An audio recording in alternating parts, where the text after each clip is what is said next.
La cap de llista del PP a Lleida, Imma Mansó, ha descrit la candidatura dels populars com molt representativa de la ciutat, ja que hi figuren empresaris, doctors, advocats, funcionaris, estudiants, periodistes i artistes. Tots ells, segons Mansó, persones compromeses amb Lleida. El PP ha presentat la llista a la Seu Vella de Lleida per donar suport a una altra candidatura, que la catedral sigui declarada Patrimoni de la Humanitat per la UNESCO. Per això, demanen al conseller de Cultura, Ferran Mascarell, que presenti la documentació necessària per aconseguir-ho.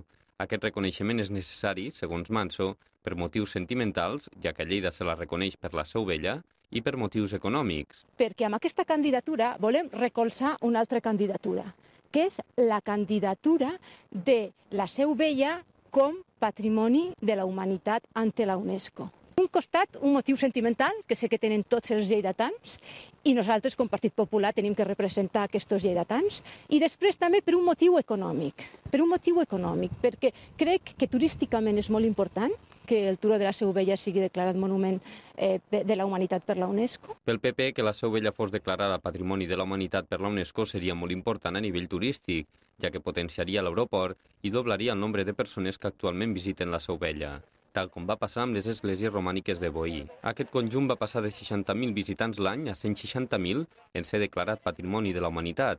A més, la Seu Vella rebria subvencions de la Generalitat, l'Estat i la UNESCO. Mansó també ha afegit que per potenciar la Seu Vella cal també dignificar el casc antic, perquè és la porta d'entrada al turó. El PP no vol que el centre històric sigui un gueto ni que hi hagi pisos pastera. Mansó aposta per revisar els edificis del centre històric i rehabilitar-los o derruir-los en cas que no es puguin arreglar i construir-ne de nous respectant el model de barri actual.